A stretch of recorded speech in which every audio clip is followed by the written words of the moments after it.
What's up, guys? This is Kephas. The winds of mysterious fortune have been blowing for the past couple of weeks in World of Warcraft, and it's certainly spiced up the game, especially for those of us who have some alts to level up, with the increase to experience gains along with the increase to faction reputation gains for both Dragonflight and the War Within, as well as the mysterious satchels that drop from quests and mobs out in the various zones from these expansions. It's been a lot of fun to level up alts with this buff active, and unfortunately this buff will be coming to an end this coming Tuesday, May 20th. However, now just might be the best time to take full advantage of it. And that's because during its last week, the Winds of Mysterious Fortune will be happening alongside Classic Timewalking. Now, I wasn't thinking much about this at first because this event started alongside Legion Timewalking, and yeah, doing Legion Timewalking gave you pretty good experience gains with this buff, but I have to tell you from personal experience, it has nothing on Classic Timewalking. It's actually pretty mental. I started leveling a new Death Knight at level 10 with this buff active, and within 6 hours I was reaching max level. I was not expecting to level that fast. I wasn't trying anything special to level quicker, and I wasn't leveling up as a tank or healer, just a DPS, and I was finding myself getting like sometimes 3 to 4 levels per dungeon run.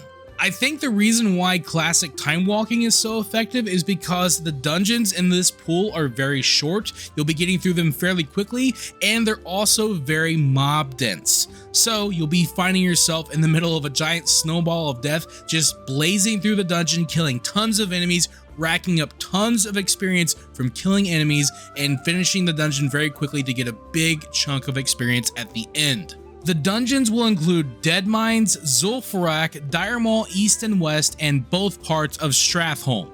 So a number of these dungeons have a lot of optional bosses, and you'll be able to get through them much faster if you choose to. If your group chooses to kill everything, do not fret, because again, these dungeons are very dense and you will be getting tons of experience through killing all the mobs. So try not to get too huffy if you happen to be in a group that wants to kill everything. Some people are trying to farm the time walking currency, and it's no big deal because you're still going to benefit from it greatly. Most of these dungeons will have quests that you can do as well, and while some of them really aren't worth doing because they'll have you going out of your way to complete them, a lot of them you can just do as you go, so it's certainly worth it. And don't forget that you can stack other XP bonuses as well, such as War Mode. Activating that will give you an increased experience, as well as any XP potions that you might have, including ones that are dropping from this event through the mysterious satchels that you can get. And that does bring up the only downside to leveling in Classic Timewalking. You won't be able to get these mysterious satchels from these dungeons. You can only get them from Dragonflight and War Within content, and obviously you won't be getting the benefits of the reputation gains as well because they are also only for Dragonflight and the War Within. But if you are just looking to level up fast, this is certainly the way to do it right now.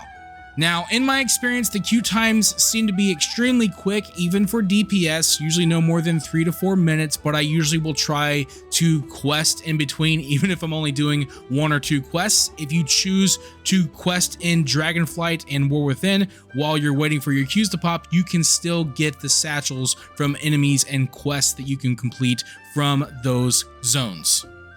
So this weekend might just be the best time to level up some alts. I imagine that queue times will be a lot quicker and you'll be able to plow through some relatively easy dungeons and watch the XP roll in.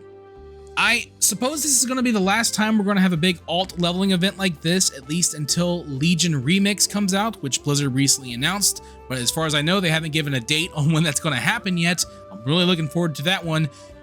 I will say that it does feel like Blizzard is trying to put the work in. We've had so many events, from Plunderstorm to Mop Remix, the Anniversary event, Winds of Mysterious Fortune, Legion Remix coming down the road. I feel like there's always something going on with WoW, whether it's in Classic or Modern WoW. There's lots of content to experience, and I really do appreciate the effort.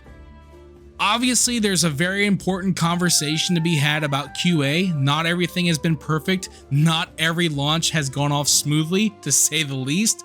But overall, I do think that these events have provided a breath of fresh air for the game, and I do hope that we see more of them. Either way, I'm going to go level up some alts, see how fast I can get one to max before this event ends. Feel free to let me know your best time in the comments, and with all that being said, I will see you guys on the next one. Thank you for watching this video. If you enjoyed it, let me know by clicking that like button. And feel free to share it with your friends so they can enjoy it as well. And if you'd like to see more videos, you can subscribe to the channel and click on the bell icon to be notified as soon as new videos are posted. You can also follow me on Facebook, and if you'd like, you can support my work on Patreon. Links to all that stuff can be found in the description below. This is Kephas. Until next time.